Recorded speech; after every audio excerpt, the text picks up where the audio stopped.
एकादशी तिथि भगवान विष्णु को समर्पित है। माना जाता है कि इस दिन भगवान विष्णु जी का व्रत करने से और इनकी पूजा करने से सभी पापों का नाश हो जाता है और मोक्ष की प्राप्ति होती है। अपरा एकादशी को अचला एकादशी भी कहा जाता है। इस व्रत में भगवान विष्णु के त्रिविक्रम रूप की पूजा और आराधना की जाती है। हर वर्ष ज्येष्ठ मास के कृष्ण पक्ष की एकादशी तिथि को अपरा एकादशी मनाई जाती है। इस बार अपरा एकादशी 2 जून 2024 रविवार के दिन मनाई जाएगी। अपरा एकादशी तिथि 2 जून 2024 सुबह 5:04 पर शुरू होगी और अगले दिन 3 जून 2024 सोमवार को मध्य रात्रि यानी प्रातः 2:41 पर समाप्त होगी। अपरा एकादशी पूजा मुहूर्त सुबह 7:07 से लेकर दोपहर 12:19 तक है। अपरा एकादशी का व्रत पारण 3 जून को सुबह 8:05 से लेकर सुबह 8:10 के बीच किया जाएगा। इस साल अपरा एकादशी 2 जून और 3 जून दोनों दिन को मनाई जाएगी, परंतु जब पंचांग में एकादशी लगातार 2 दिन सूचीबद्ध हो तब पहले दिन को ही प्राथमिकता दी जाती है।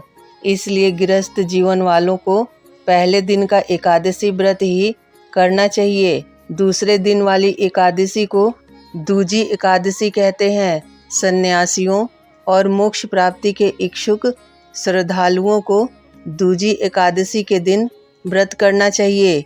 अतः 3 जून 2024 को वैष्णव संप्रदाय के लोग एकादशी का व्रत करेंगे। वैष्णव एकादशी का व्रत पारण 4 जून को सुबह 5:23 से सुबह 8:10 के बीच किया जाएगा। पद्म पुराण के अनुसार इस एकादशी का व्रत करने से मनुष्य भवसागर तर जाता है और उसे प्रेत योनि के कष्ट नहीं उठाने पड़ते हैं। अपरा एकादशी व्रत करने वालों को असीमित सुख और धन की प्राप्ति होती है।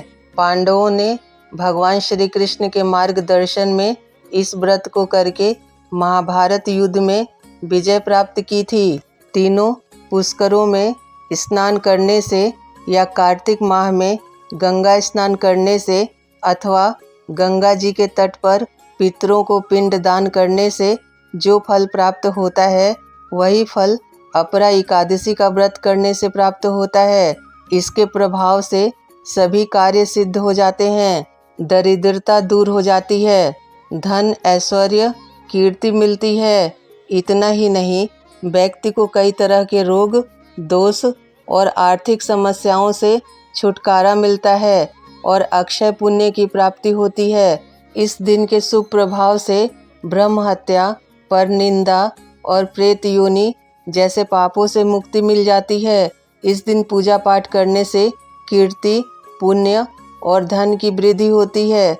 इस दिन तुलसी, चंदन, कपूर, गंगा जल से भगवान विष्णु की पूजा करने का विधान है। अपरा एकादशी को असीमित लाभ देने वाली और समस्त पापों से मुक्त दिलाने वाली एकादशी भी कहा जाता है। ऐसी मान्यता है कि इस व्रत को करने से पापों का अंत हो जाता है। धार्मिक मान्यताओं के अनुसार अपरा एकादशी के दिन कुछ कार्यों को करने से जातक को जीवन में कई तरह की परेशानियों का सामना करना पड़ सकता है और भगवान विष्णु नाराज हो सकते हैं। अपरा एकादशी के दिन चावल का सेवन नहीं करना चाहिए। ऐसा माना जाता है कि एकादशी पर चावल खाने से जातक को अगला जन्म रेंगने वाले जीव के योनि में मिलता है। इसके अलावा एकादशी के दिन नाखून या बाल नहीं कटवाने चाहिए। धार्मिक मान्यताओं के अनुसार इस तरह के कार्यों को करने से जातक को जीवन में कई तरह की परेशानियों का सामना करना पड़ सकता है और भगवान विष्णु रुष्ट हो सकते हैं। अपरा एकादशी पर मंदिर गंदा नहीं होना चाहिए। पूजा स्थल गंदा होने से वास्तु दोष उत्पन्न होता है और घर में नकारात्मक ऊर्जा का आगमन होता है। साथ ही धन की देवी माँ लक्ष्मी नाराज हो जाती हैं। अपरा एकादशी व्रत के दिन शैम्पू, तेल और साबुन का प्रयोग नहीं करना चाहिए। इसके अलावा अपरा एकादशी में किसी इंसान के प्रति मन में गलत नहीं सोचना चाहिए। हर महीने भगवान विष्णु के लिए एकादशी व्रत रखा जाता है। अगले दिन व्रत खोला जाता है, लेकिन एकादशी व्रत पारण का नियम जानना जरूरी है। यह भी जानना जरूरी है कि एकादशी व्रत खोलने के लिए क्या खाएं और क्या नहीं।